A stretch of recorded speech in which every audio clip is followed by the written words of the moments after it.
So this is the new 1984 first year EVO, first year softail, last year kicker build for us. This year's softail was not only the first year, but it was somewhat of a hybrid design due to the geometry and the transmission placement. As well, they were built from FLH frames. The original swing arm used a piece of stock FLH swing arm from the axle area, and the side panels in the frame are flame cut from plate steel. Also, these rear shocks are so rare and hard to find. They're only for 84 and 85 that finding replacements are almost impossible. I already swapped out the front end and threw on a carb so I can go ahead and try to get it started. This is just an old Super E car by Chinese piece of junk I had lying around in the garage. Went ahead and threw the throttle cable on, and we're gonna go ahead and see what else we need. When I disconnected the gas tank, I made sure not to cut any of the wires. I just unclipped all the tabs and pulled everything up out of the way. Now we're gonna go ahead and get a new battery, get that hooked up and wired up to see if we have power through the lines. Then we're gonna go ahead and replace this relay starter switch. It might be good, it might be not, but replacing it, at least we'll know. Then we're going to go ahead and make sure that everything runs fine. We're going to run these spark plugs. We're going to get new ones anyway, but we're running those to see if it works. Solenoid sparked up, so it seems fine. Let's go ahead and get the new battery in and figure it out.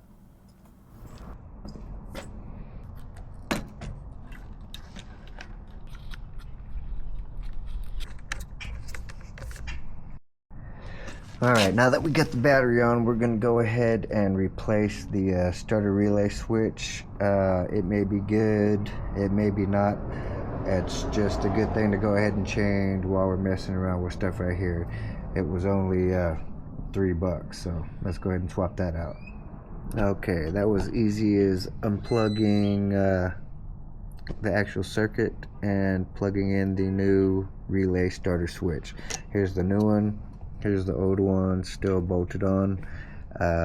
Just for peace of mind, we're going to try to start it up, but we want to make sure everything is new, or at least working.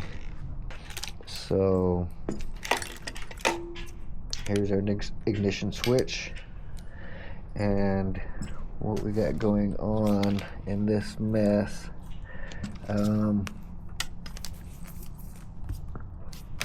These connections here are going to be to the hand controls. That one is for the left and this one is for the right. So we're going to go ahead and pull off the hand controls off of the handlebars that the bike came with and see if we can't rig the wire somehow into this connection.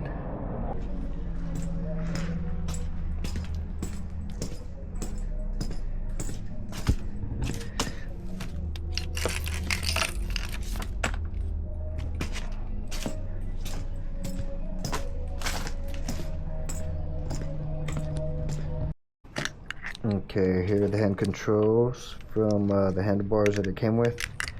Now, this side does not have a connection to just plug in, but all the wires are the same colors as the connection. So I'm going to try to just shove the wires into the same color holes and see if anything happens. Okay, that was a little tricky, but I was able to do it. So every wire is in every hole of the same colored wire coming out of that connection. So we're gonna go ahead and hook up a gas tank, get some gas, and then we'll see what happens. Okay, we got a reserve.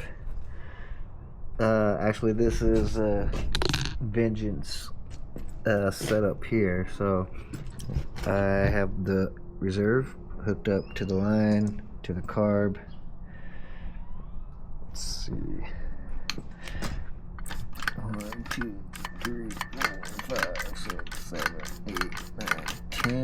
works.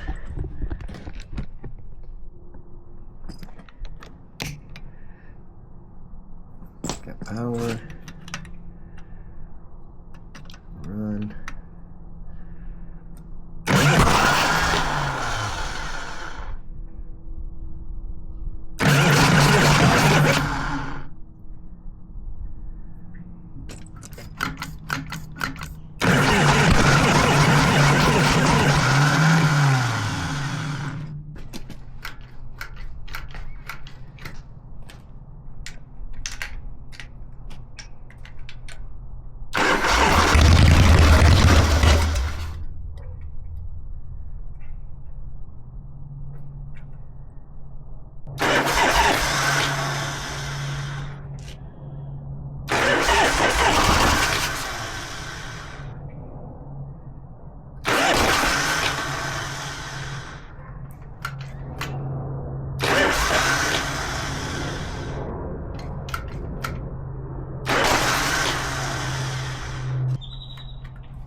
Far out where she popped on.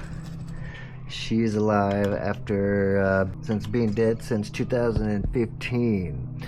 So connections just rattled off. It just rattled loose from the vibration of the bike and disconnected itself, turned itself off. Plus I'm not getting enough gas, so you can see I got a full tank here, but it is not draining. So it was starting for gas, and when I do squirt it, it barely squirts. So it could be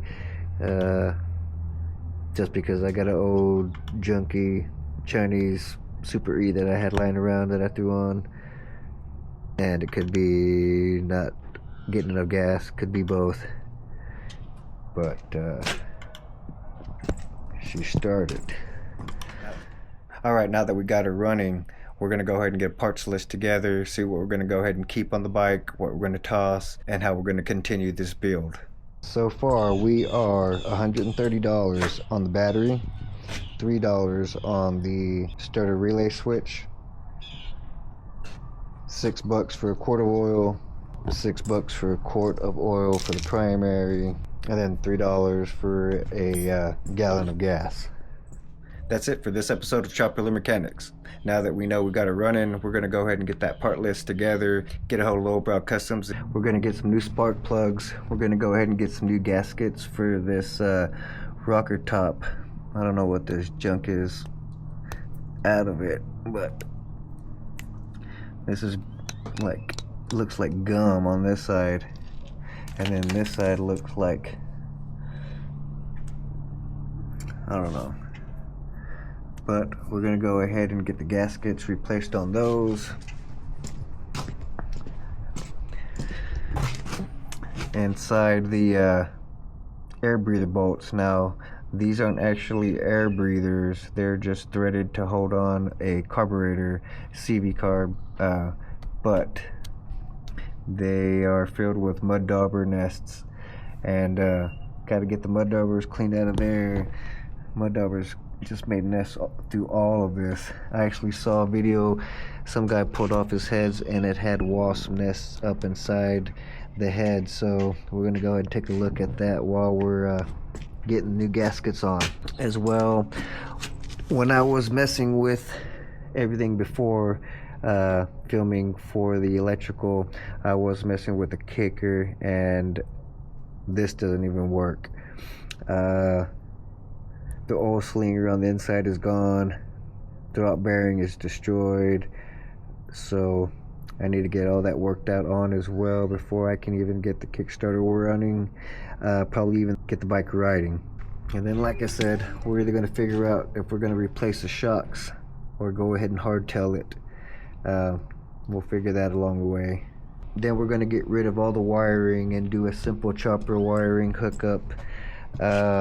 Probably something with the pull lever system like I had on Shovelicious off of the primary.